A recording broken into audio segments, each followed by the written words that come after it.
guys, welcome back to the channel. We're rolling on today with the Wave 3 Deluxes for the Transformers Siege line, and we're going to go big, real big this time with Brunt in the latest GotBot True review.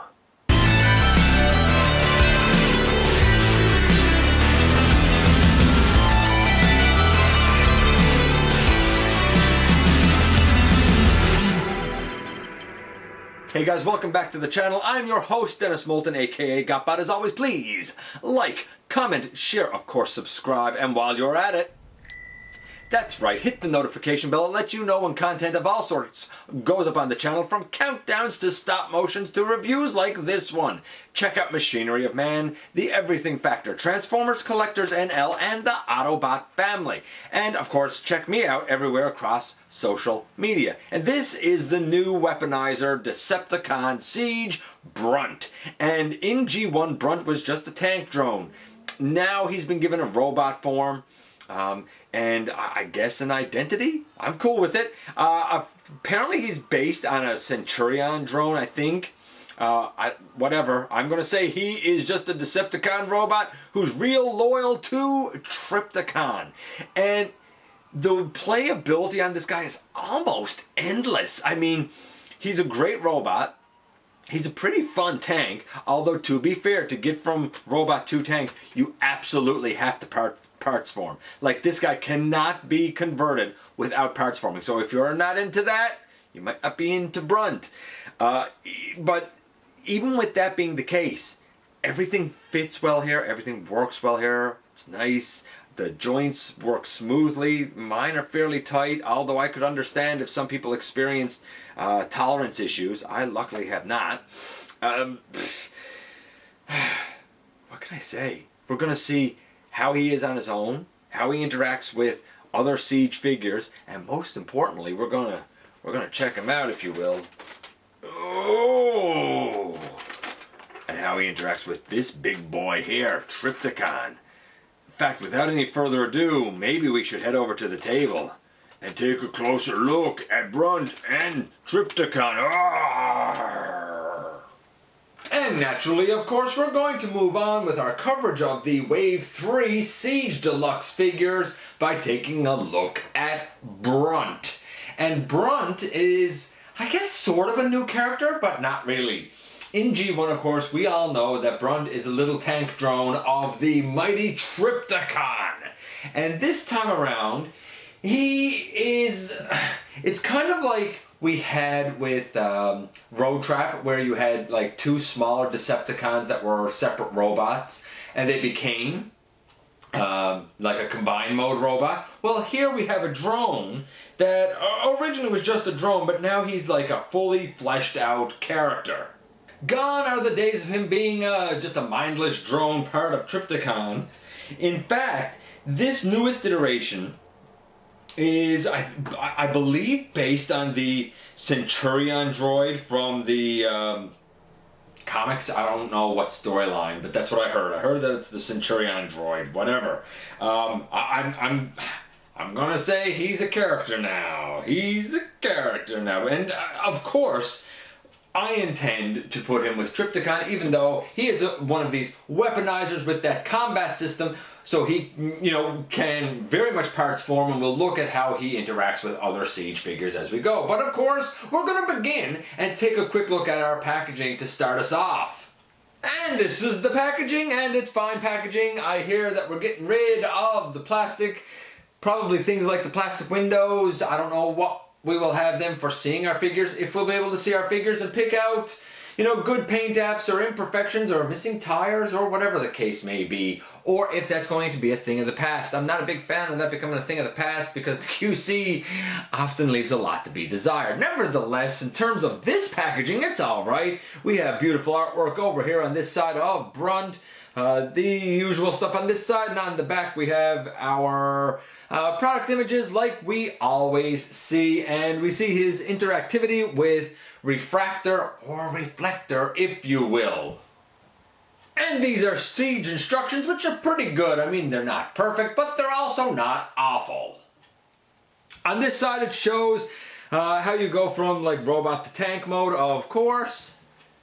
And on the other side, because he's a weaponizer, we see how he can break down into his component pieces, and we see that there's a couple of different loadouts that you can configure, and of course all of those things have different stats. And indeed, here we have Brunt. Now, I didn't kind of go through the stats because there's several of them, and it's different parts of Brunt that have different stats. Maybe we will revisit it as we go. We shall see, because there's actually a lot to cover. I also didn't show any other accessories, because really the only accessory he has is this piece that's back on his shoulder. You can put it on this side of his shoulder, or you can put it over the other shoulder. So you can have it on this side, or you can take the whole thing and put it over on that side. I've seen it in the instructions like on both sides. I don't know which is correct. I tend to leave it over here. However, to be fair, though I leave it over here, I think I leave it over here for a reason, because this guy gives me a real strong vibe of somebody else. And that somebody else is, of course, Tankor. This is the Generations Tankor, who I looked at in full way back in episode 194, and he always gets a bad rap, and everybody says, he's so small, he's no good. I like this Tankor. I've never had a problem with him. Is he small? Sure. But I don't know if I'm invested enough in Tankor to really, want a big version of him. Just saying. Nevertheless, I get a strong vibe here of Tankor. And just because this seems to make sense, here is Brunt alongside his other Trypticon minion, Full-Tilt. And they're two fine Decepticon minions for their huge base master, I suppose. So what about paint apps for Brunt? Well, really all we have to compare to is the G1 tank drone, and that thing is basically just purple with a orange tip, so I guess this fills the bill fine. As a matter of fact, it might be a little bit better, though there were little yellow details on the original. The kind of treads were still purple. Here, at least the treads are like gray, so I would say this is better. So, I don't know, better than G1? I don't remember even seeing Brunt necessarily in the cartoon. I'm not going to say he wasn't there, but I don't remember him, and if he was there, I guess he was a part of Trypticon. 10. We'll say 10 for his paint apps. What about the articulation? I'm going to tell you now, it is absolutely a 10, because he can come apart and configure in so many ways, and that alone means he is so extremely versatile. So, in terms of the articulation, we have a head that can go left and right, can kind of look up, doesn't really look down. This goes all the way around, out to the side. We have 90 degrees at the elbow. Out of package, you do have to extend his arm. I've heard of it popping from the mushroom peg. Mine has not done that. The claw here can also open out to give him this little grabby hand section here. There's a bicep swivel with the arms way out to the side. He has a waist swivel. He can do the splits. He can go all the way forward. Actually, he can go way forward. And he can go way back. Thigh swivel. Knee to 90 degrees. And some pretty hefty ankle tilts. Everything moves freely, nicely. The tolerances are pretty great on the guy. 10. The transformation. Now here's the thing. I said a 10 for paint apps. I said a 10 for articulation for what he is. I mean, it's a deluxe, so I mean, take it for what it is. The transformation, honestly, I gotta say 10. I think Brunt might be one of those rare, perfect figures. But that comes with a caveat, and here's the caveat. If you don't like parts forming, Brunt, even out of all of the weaponizers, Brunt is definitely not going to be for you, because you absolutely, to convert him to his tank, you absolutely have to parts form him. I'm cool with it, because it doesn't bother me and everything works nicely, and I like the way that it can kind of be used and integrated. But if you have a problem with that, Brunt's not going to be for you. Neither will like any other uses of this mold. Nevertheless, I'll show you what I mean as we go through with the conversion now. So to begin the transformation, we will take that off of his back. We're going to remove his arms. We're going to come around here to the back and we're going to take this piece off. We're going to take off his lower legs. We're going to come to the front and flip the whole thing forward, and then leaving the body intact, the torso intact, we're going to turn him at the waist. And this is like our base tank piece. You will notice that we have 2 peg holes back here. That square piece that we took off earlier goes on over this section into those peg holes. There and there. And we have that piece on now. And we will turn that.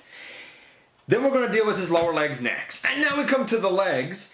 And the lower legs here are interesting. On the bottom of this one we have like a rectangular slot and we have a peg hole. On the bottom of this one we have something that we need to bring out.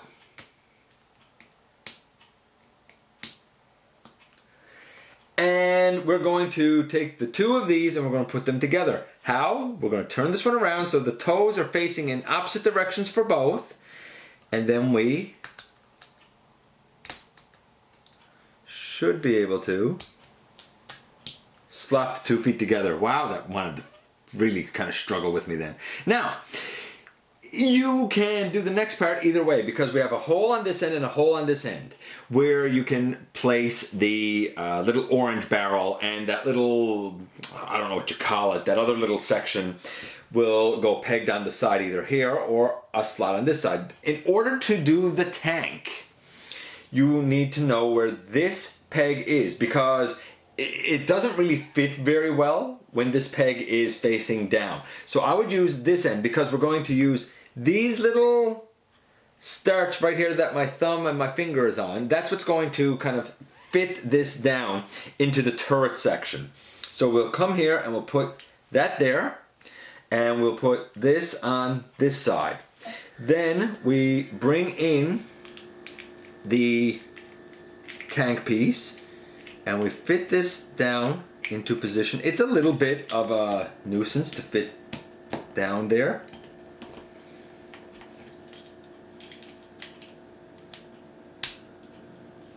There. And once you have that in, like it's secure and you can turn it and do what you like with it. It's pretty great. Then we have the 2 kind of front arms left, and they are the 2 front tracks of this tank. So here we have one of the arms, and what do we do with it? Well, we close it up, we bring it out to the side basically, as if this was attached to the body. We turn it like this, and we collapse it in.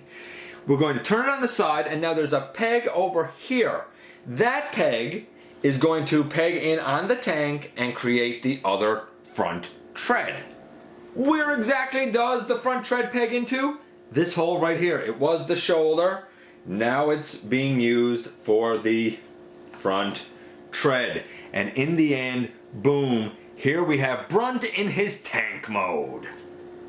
And this is an excellent little homage to that G1 tank, and it rolls really tremendously well.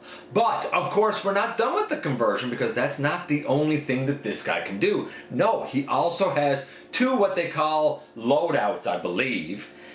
Payloads, I don't know, whatever it is, where you can configure him for like a defensive posture and an offensive posture, I think. Here's the funny thing. I'm going to show you the 2 that are here. But apparently, the Japanese release has 2 different configurations. Who knew? By the way, I'll note this. Neither with Red Alert nor with Brunt have I mentioned the blacklight codes. I don't know what they are for Wave 3, but of course if you have a blacklight and you care to input them, I'm sure you can find out what they are for yourself. I did hear that Brunt's is Trypticon, which I suppose makes sense. Do I know that for a fact? Nope. Okay, so if our intention is to do the two kind of loadouts that he can do, and I did double check, it is called loadout.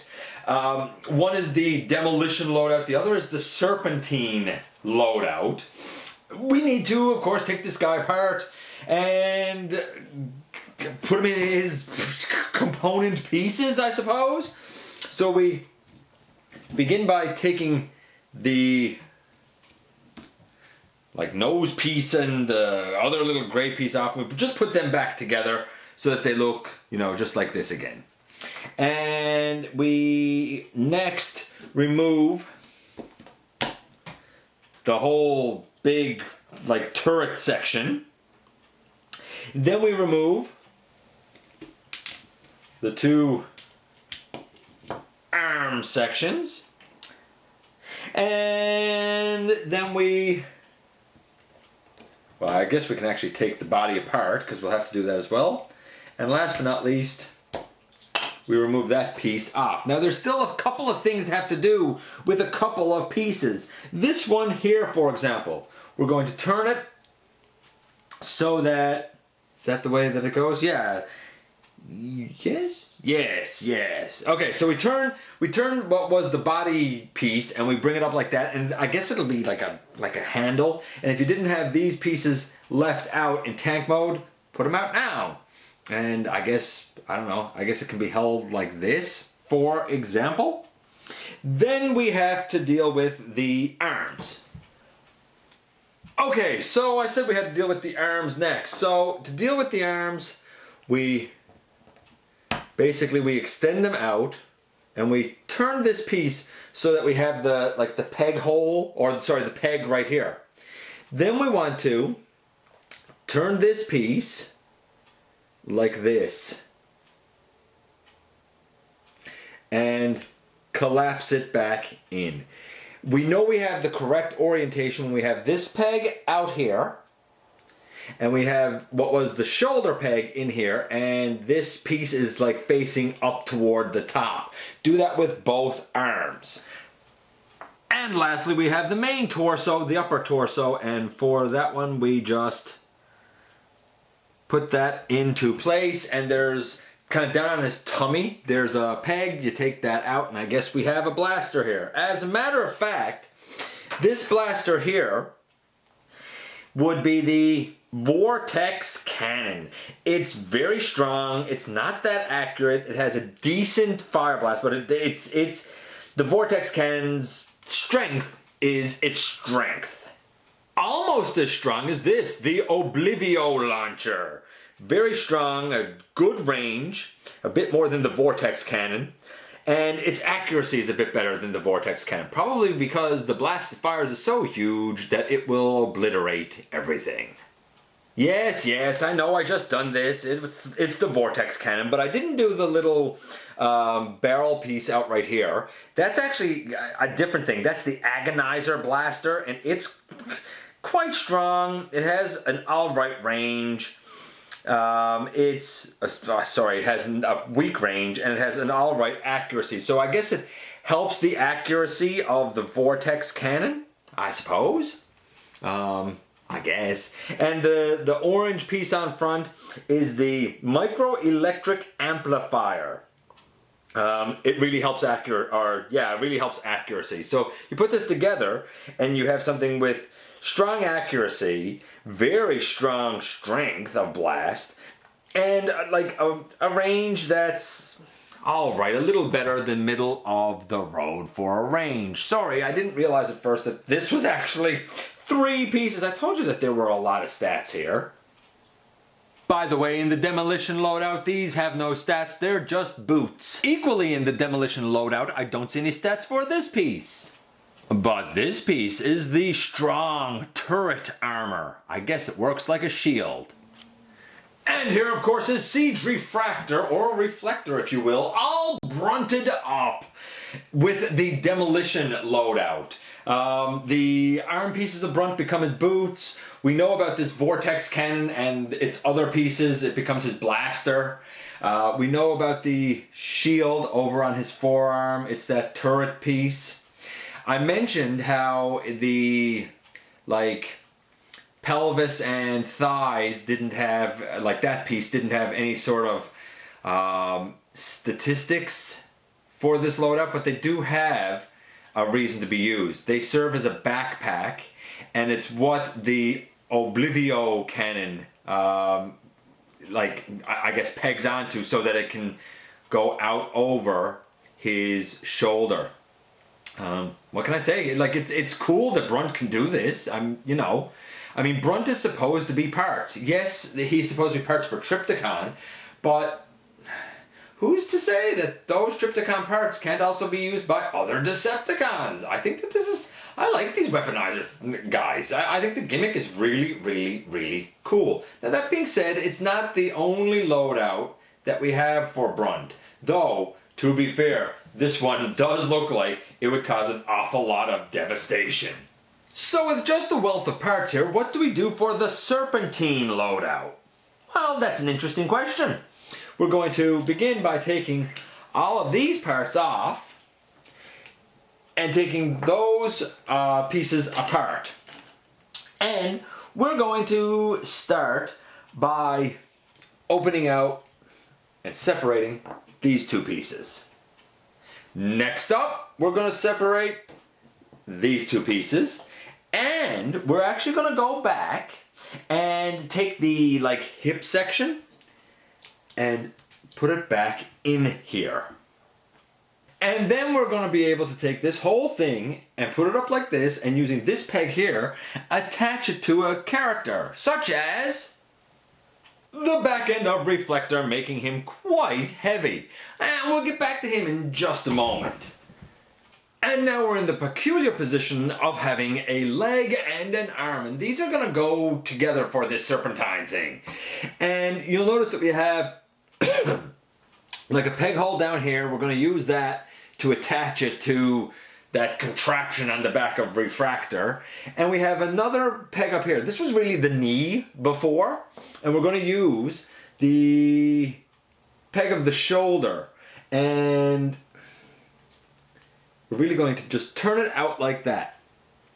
And we're going to take that peg and that peg hole and put them together to give us this weird armature thing. And I suppose if you really want, you can extend, if you really wanted, you could extend it like that, I guess. Either way, this is a weird arm, leg, grabby thing, piece. And it's powerful, I think. And after just a few moments, now we have two of these weird armature things. We're going to use these peg holes on the bottom. And my mistake, I said that we were going to use the peg hole here on the bottom. We're not. We're using the one that's on the side of the leg. So many pegs and ports here that sometimes I get a little confused. But we're using this one here. It goes over this port here. And I don't know, now we have these two weird grabby hand mechanism things. It's kind of loose on the back.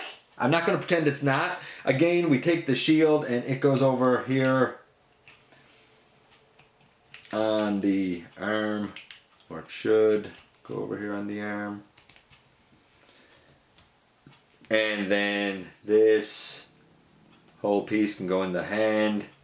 It's not as strong because it doesn't have the actual vortex cannon on it. It's just the other two pieces, the agonizer blaster and the amplifier. The shield is still the shield. Now this whole set of arms apparently is the hydraulic mauler claw. It's extremely powerful. It is extremely accurate. It's also quite heavy. But then that's the actual claw pieces. like these leg arm pieces are the actual claw pieces, and then this whole thing attached to his back, that whole mechanism, is the proximity boost module. And it's kind of middle of the road on everything. Nevertheless, this exceedingly back heavy lad, like, does, I guess, look imposing and impressive. I'm being very careful here turning this because I want to show you guys what he looks like all the way around, but I'm afraid he's gonna fall over because he is now so back heavy, like refractor so back heavy with Brunt on him like this. Nevertheless, like, I know that these are just official modes I've shown and that there's so much more that can be done. That's why I give the transformation a 10. That's why I give the articulation a 10. And, you know, as cool as all of this is, as neat as all of this is that he can do all of this and have these different, like, loadouts and whatnot, the real main event is this. That's right, as I'm sure most people would expect, the main event is, of course, Trypticon. And that's who Brunt should go paired with. Now, there's a lot of ways you can do it. I'm going to show all 3 modes. I'm not doing all the conversions. I'm just going to show what it looks like, you know, some possible configurations or some possible ways that you can do things. We're going to look at the robot here first, then his, like, battle station, and finally his city mode, and see kind of, you know, how things could potentially go together. So one configuration could look like this. So, like, here's one possible example. You can see that a lot of it is up on his city parts, up by his head. We do have down on the arm a couple of pieces, and on the other arm a couple of pieces. Moving up, you can see how we have a lot put there. The guy's covered in 5mm ports. And because he's covered in these ports, it gives us the luxury of being able to, you know, put a lot of these pieces really wherever it is that we would like for them to go. But what if you don't want Trypticon to have pieces of Brunt all over him? Is there anything that you can do with Brunt in his, like, complete tank mode? Indeed, there actually is. Brunt will nicely fit down, almost as if he was intended to do so, behind the head of Trypticon. And you should be able to see right there where he fits. And that's not the best of it. Even with him in there, the head will still turn. Although I'm trying to do it now with one hand since I'm holding the camera, but the head will still turn. It obviously can't go back the same with him there, but the fact that it slots down there so cleanly and that the head can still rotate, I think is a testament to the fact that, you know, across the years we have such kind of interconnectivity and interplayability between lines. I think that's really cool. And now we have the loadout for the battleship, and you can see that we have the, like, legs and cannon pieces up here. We have the shield piece over on this side. Back here we have the 2 thigh blasters, I'll call them. The torso section with the head and chest, that blaster, the vortex cannon, is over on that side. The 2 grabby arms are kind of up on top there.